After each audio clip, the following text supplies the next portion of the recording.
Hello friends, my name is Cameron, welcome back to DBD. In this video, I'll be playing as a Trapper. I have been having a lot of fun playing as Trapper again. In this video, I'm going to be running the same build I ran a couple months ago, with the goal of showing how good one of his add-ons can be. We'll talk more about that when I go into the build itself, but first I want to talk about something that you should always pay attention to whenever you're loading into a game. Always try to notice what items survivors are bringing. I know it's pretty self-explanatory, but sometimes some items can actually be pretty scary. In this case, it'll be the key. Meg is bringing the Blood Amber add-on. This add-on makes it to whenever she channels the key's power, it'll show the killer's aura within a 32-meter range. This add-on is very powerful and very scary. If you go up against a survivor that is running this add-on, most of the time it's going to be very difficult for you to mind game them around loops because they know your position basically every single second that you're in chase with them. For situations like this, I always recommend to try to avoid the survivor as much as you can. Unless they're like in a really unsafe area, I wouldn't really recommend chasing them off rip. Worst case scenario, they keep you on a chase for a very long time, and by the time you down them, it's already too late. They've wasted so much of your time, it's kind of really hard to recover from that. This trial itself is a good example of that strategy, and finishing off that, let's talk about the build. So the perks I'm bringing today are Save the Best for Last, Dead Man Switch, Agitation, and Scorched Hook, Pain Resonance. Starting off with Save the Best for Last, this perk is extremely good for every single basic attack killer, which the Trapper is. Also something that the Trapper can benefit off of for most killers is that he's able to use his traps to give him more stacks and to also save stacks. What I mean by this, let's say you're chasing a survivor, they walk into a trap. If they are the Obsession, you can pick them up saving 2 stacks, you don't have to hit them and then pick them up. And if they aren't your Obsession, hit them anyways, just so you can gain another stack and then pick them up. Also, going back to the Obsession, let's say that you're chasing them and that they're healthy. If they walk into a trap, you're only going to lose 2 stacks because they go from the injured state into the down state essentially. So that's also a huge plus with Trapper as well when it comes to this perk. Moving on to the next perk, we have Dead Man Switch. This perk is really good just for slowdown and information. Something that survivors do to counter the Trapper is to pre-run away from generators and stuff like that because the Trapper basically has no mobility, or I should say no mobility ability. So after hooking a survivor, if you walk towards a generator, they try to pre-run, that gen's gonna get blocked for 50 seconds. What I usually do at that point, I'll try to pressure like another location. Once DMS activates, I tell myself that I have 50 seconds to basically reset traps, chase other survivors, and add other pressure onto other survivors that are working on other gens. By the time that 50 seconds is up, I can make my way back over there. Hopefully all my traps are reset in that location, either that or I set up new ones, and in turn that'll add a lot more pressure onto the survivors once I do chase them off that gen again. Also, this perk works really well with Pain Resonance. Whenever you hook a survivor on a Scorched Hook, if a survivor is working on the gen that has the most progress, they'll scream, letting go of the generator, DMS will activate, corrupting that gen, and in that time, basically you know where the next survivor is going to be, and again, you have that 50 seconds to go reset traps, chase other survivors, or add pressure onto other gens. Moving on to the next perk, we have Agitation. This perk is just to really help out with movement, also to help out Pain Res as well. If you're on a side of the map that doesn't have any Pain Res hooks, Agitation can get you to the other side of the map worry-free just to get to a Pain Res hook.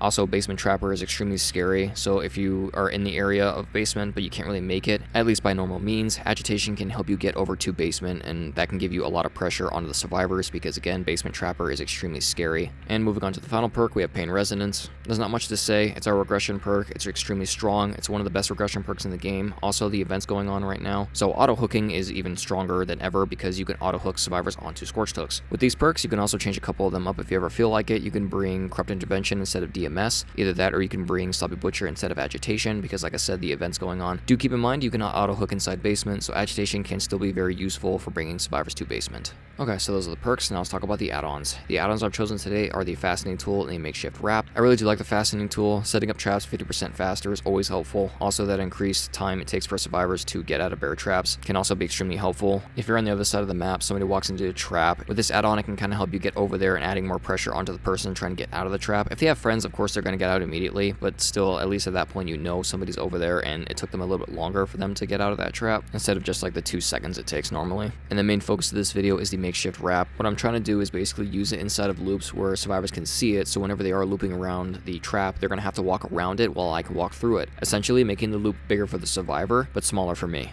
It works out really well on TLs and other pretty annoying loops that you have to deal with because again, the survivor has to walk around it and they're kind of scared to walk too close to it while you can just walk right through it, essentially cutting them off.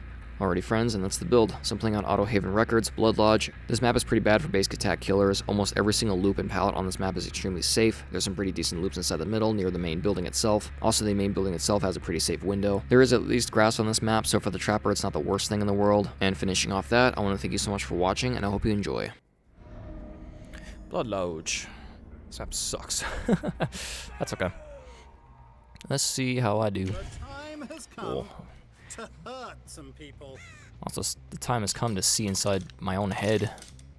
It's weird. Okay, I can actually see people. Whenever you grab these, it shows your aura for a couple seconds, if you did not know. So I'm going to do it. They probably already know I'm Trapper, which is fine. I just need to make sure I'm not in the aura reading range when... Actually, not a bad trap, I think. Aura reading range whenever I put down a trap, because he'll just see me put that one down, so... Alrighty, okay, somebody's over there. That looks like, I actually don't know who that is. It looks like Nia? Maybe? I get this one too. These totems on this map are awful. By the way.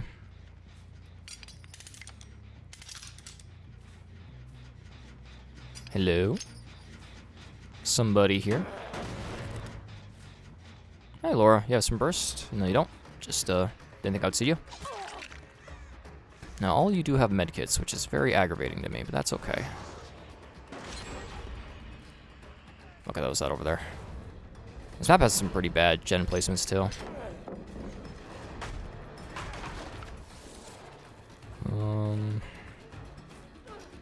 Which way is she going? Ah, this loop. I do not like this loop. Put a trap down. I was gonna say, hopefully she doesn't leave. She kind of didn't. Shine our blocker off on the pallet. Ooh, got pretty lucky there. I think I got time. Nobody has a flashlight, to my knowledge.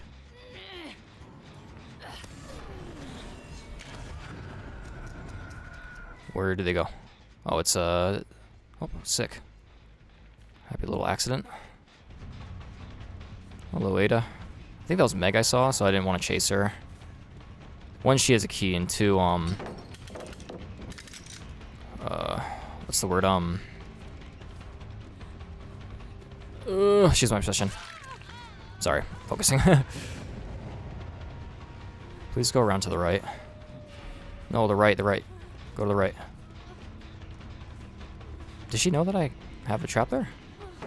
I should really save that and use it on the pallet instead of using it on myself. That's something I should do. This does have a trap on it. Does she know that? I don't think so. Oh, okay. That works. Sometimes that works, by the way. Not all the time, but if you, like, move your head up really fast, it looks like you're about to do a basic attack. So just, it does, like I said, it does work sometimes, not all the time. Hopefully I hit this gen. That was that gen over there. Okay. So it's less progress. I'm not too sure what trap they got rid of. Maybe the one on Shack? Yeah, the one there, but not the one, not that one. So there's a chance I could catch somebody off guard here. Well, maybe not. Let's just reset it. DMS will keep that gen active. My voice just cracked so stinking hard. I did lose some decent progress, but nothing enough to write home about. Let's check this gen real quick. Nope, nothing. Okay. I do need to put a trap on this window. I'll do that now, I guess. Make sure it's not too close to the window because survivors can jump over it if you did not know.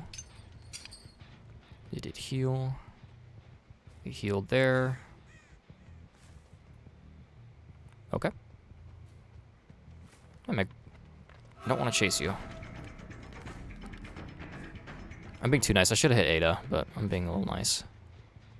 Hi, Nia. Can you jump in the window, please? Or make up a ton of distance. Where'd you go?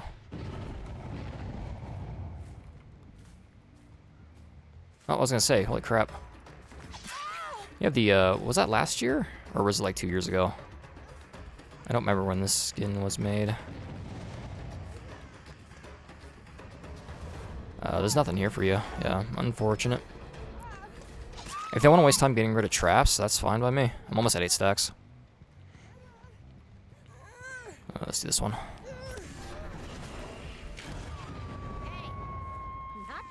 Okay, no gen got blocked. Kind of. I'm really hoping that's gonna hit, but I don't think it will. I think you have balance. No, you don't. Okay. Is trap still down? Yeah, this one's still down. Why are the auras are like kind of messed up? Oh, this trap's still down too.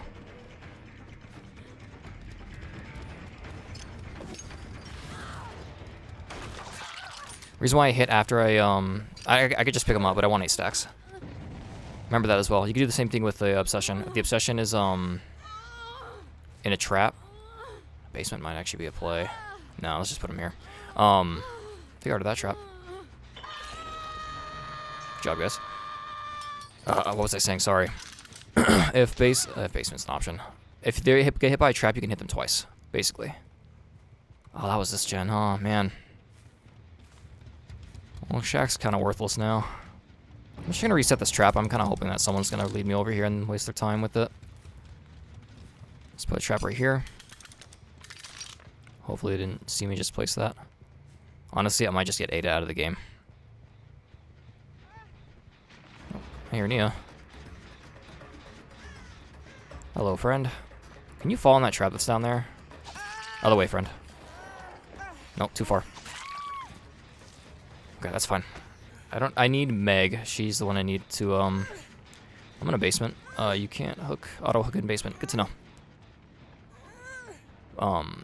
Yeah, she's the only one I need to paint her. Sorry if I'm kind of everywhere right now. I'm trying to think of everything at the same time while playing. Please don't have Kindred. Also, I don't have a lot of traps, but that's okay. Pick this up. Let's go look around. I just need to come back to Shack immediately, or main building. Jen does have progress. Hello. That was a mistake. Yep, save. Out here, yep.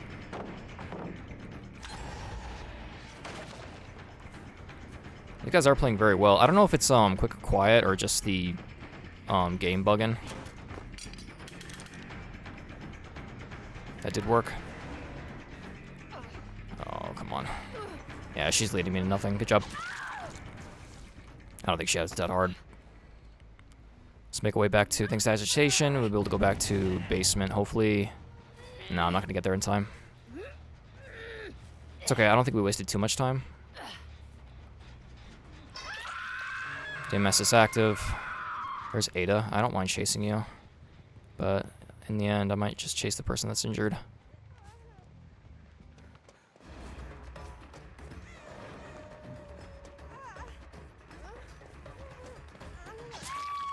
Sorry, friend.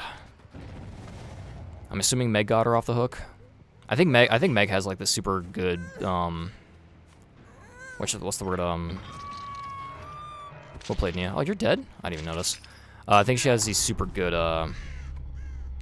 key, so that's the reason why I'm just like I don't really care, scared of her. Or not chase her, I mean Meg, sorry. Man, my brain is everywhere. Yeah, I'm just not gonna chase Meg. Also, I'm just keep using save stacks. If she doesn't want to take hits, she doesn't have to. It'd be nice if she did, but I don't think that's gonna happen. 3, 2, 1. Pick this up. Put it right here. I think Meg's nearby, so I don't want to chance it. I might go to basement again. Oh, you're dead on hook, huh? Let's go to switch over here. Yeah, she's dead on hook. That would have been a waste of time. That gen got DMS'd. Good to know. I'm gonna go kick this one real quick.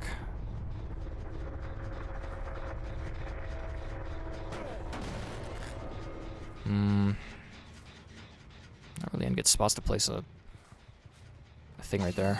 My trap, but that's okay. That gen might pop. But how many gens I got left too? Okay, I'm not doing too bad right now, honestly. Ada is the next person I want to go for. If I can find Meg, I'll find her. That's fine. I don't mind chasing her at this point. Every trap is active. It's so good to see. Hey, Ada. Let's say you're running into me, friend. There's a trap on this door. Do you see it? You do. I'd like to find Meg, but I think that she's hiding in probably around a corner right now, honestly. I'm just going to let her drop it, and I'm going to... Good. Oh, weird.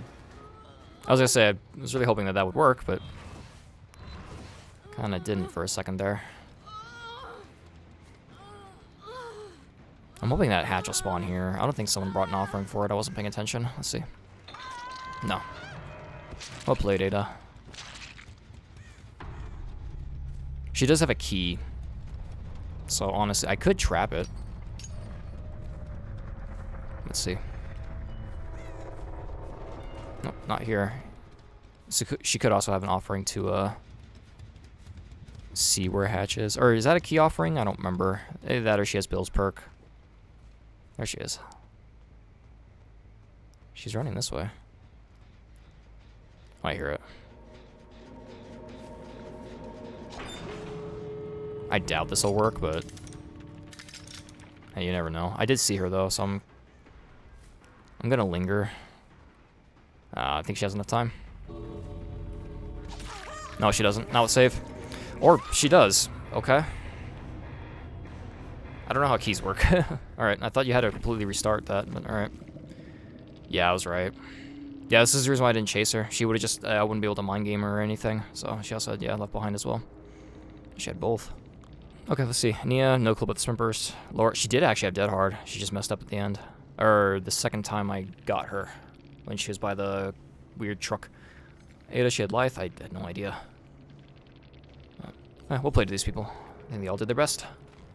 Alrighty friends, and that's the gameplay part of this video. Well played to all the survivors in this one. I think they all did great. They all did a great job at keeping me busy most of the time. They also did a great job at doing gens, especially with pain resonance and how much DMS was activating. They did a very good job at counteracting all of those and getting a couple gens done. Even at the end, they had 2 gens that were above 50%, so if all 4 of them were still alive, I would be pretty worried at that point. So yeah, again, well played to them. I think the only thing that they could have done differently is try to lead me into different locations. Not one person brought me into shack, which is really interesting. I think they probably knew I had a bunch of traps in shack, so they didn't just want to risk it. But everyone was more focused around the middle of the map and kind of the back top right corner opposite side of shack. At that point of the game, there wasn't a lot of pallets on that side, so everyone should have been keeping me kind of busy near shack side because again, more pallets on that side than there were on the other side. Also, a couple of gens on that side of the map were already done too. Whenever you're being chased by the killer, try to lead the killer into a zone where gens are already completed instead of ones that are already being worked on, because in turn, you're wasting the killer's time by taking them somewhere they don't really want to be. And 2, let's say you do go down at some point. Once they're done picking you up and hooking you, they have to run all the way back to the other side of the map to actually start pressuring the gens that are actually being worked on. Again, giving your team more time to get more progress on those generators. And the survivors were doing that when it came to the opposite side of shack. They were trying to keep me over there just away from generators, but at that point you should probably focus on safety rather than the generators. You're leading the killer into nothing, but you're going to be going down a lot quicker. So always try to focus on what's going on in the trial. If you need to chase a killer where gens are being worked on, that's fine, as long as you're wasting the killer's time even more. The survivors can go into different gens, adding more pressure onto the killer because they're having multiple gens starting at once. So even if they have pop or pain res, it's going to hit one gen while the other gen is still being worked on. And that's something I really do like about this game, is how different everything can kind of work out. Every trial is different, which is always fun. Most people run the same perks nowadays, but every trial can usually end differently with how the killer plays, the killer's ability, and who they're playing as, and also just map layouts too. But yeah, that's just my advice when it comes to being chased by the killer. Alrighty friends, now let's talk about the value I got from this build. Starting off with save, I was able to end off the trial with 8 stacks. We had 8 stacks the whole entire game essentially. I'm not counting the end when it came to Meg using hatch because it didn't matter at that point. But the moment I was able to get 8 stacks, I was able to keep those 8 stacks for the rest of the trial. I will say in this case, I think Meg was the worst person to be the obsession just because she didn't show herself at all. So I was able to keep those 8 stacks like I said before. And also when it came down to just adding pressure onto survivors, all the ones that were dead on hook, I was able to find and just chase pretty easily. There was no pressure when it came to Meg trying to take hits that would try to get my attention when she hasn't even been hooked once. So that is something you can also learn from as well. If you're ever in a trial and everyone's dead on hook except for you, try to get the killer's attention. Even if you go down quick, you're giving safety to survivors that are about to be dead, and at that point when it's a 3v1, it adds a lot more pressure onto the survivors. Then it becomes a 2v1, and once the second to last survivor basically dies, if you don't get hatch, or in this case you don't have a key, basically you just wasted that whole entire trial not getting pressure, not doing anything, just to basically go from no hooks to getting moried. So yeah, in this case I think save was definitely the best perk out of all of them. When it came to DMS, I got 6 uses out of it. Basically, that's 300 seconds of total corrupt time, so that's really helpful too. It's actually better than corrupt intervention. I like DMS more than corrupt, at least in my opinion I do, because if you get a quick down, basically you just wasted a perk slot. I know it's a really good one. It's a pretty safe perk to bring on Trapper as well, but I really do think DMS is a really solid perk for just keeping slowdown and just giving information. Next perk is Agitation. Got some really good use out of it. I was able to take survivors pretty close back to the action, essentially towards the middle of the map, near the Blood Lodge itself. I was also able to get Nia get into the basement, which is always useful just on wasting survivors' time going down there just to get them. I could have trapped up basement a lot more than I did, but I'm not a big fan of playing as basement trapper. I find it very boring, and it does work most of the time. 95% of the time you're gonna basically win because of basement trapper, but I'm just not a big fan of it. Also, I was trying to just use my build as effective as I could and not just play basement trapper. If I wanted to do that, I would have just brought Iron Grasp, Agitation, Mad Grit, and Insidious. Moving on to the final perk, Pain Resonance, only got 3 uses because I was not able to chase Meg and down her once, which is fine. I still think I got some great use out of it. 2 of the Pain Reses did activate DMS, so again, always helpful just to hurt a generator and then corrupt it so they're not able to repair that progress that was just lost. I do think Pain Res is, again, the best regression perk in the whole entire game. It's so easy to use, and also it just does so much damage to gens. You don't have to be near them, you don't even have to do anything. All you have to do is just hook a survivor on a Scorched Hook. Okay, moving on to the add-ons. Something that I did change is the color code. I changed that recently just because some of it didn't really make sense. So the updated one, purple is now the best add-on value, and white is basically I got no use out of it value. Essentially, I just didn't use it once. In this case, the fasting tool, of course, I use that every single time I put down a trap, so that's always helpful. And when it came to the makeshift wrap, I didn't use it once. Not a single time I was even able to use it, just because the survivors were kind of focusing their main building and also kind of like the dead zone that I created for them. They were also focusing on locations that I didn't really have traps set up, which is always good too. Try to lead trapper into places where you think he has not trapped up, just because it adds a lot more pressure to him. He might leave you because of that, and if the killer does leave you, that does mean that you're in the location where he hasn't trapped up, basically giving you a safe zone. Also there, you don't have to play as risky just because you're kind of worrying about traps every 2 seconds. You can kind of just play the game normally and just focus on just looping. But yeah, sorry, got a little off topic there. Sorry if I've been talking a lot in this video, or at least the talking parts, just because I'm very passionate when it comes to Trapper. He is, again, one of my favorite killers, so I always love to talk about my strategies with him and just my thoughts on him. But anyways, I was able to end the trial off with 3 sacrifices, and 1 survivor did escape via hatch. Overall, pretty good trial. I had a lot of fun. I really hope the survivors did too, and more importantly, I really do hope you guys enjoyed this video. If you do want to see more content from me, please consider subscribing. Would be much appreciated. And if you did like the video, leave a like. It always helps support the channel. If you do want to see other content that I've already created, I have links in the description for that. I highly recommend my BioShock playthrough. I'm about to finish that up very soon. I'm working on the last episode, so it would really mean a lot if you guys were to check out my BioShock playthrough. But if not, again, I want to thank you so much for watching. I really hope you enjoyed, and I hope to see all of you in the next one. Stay safe out there, friends.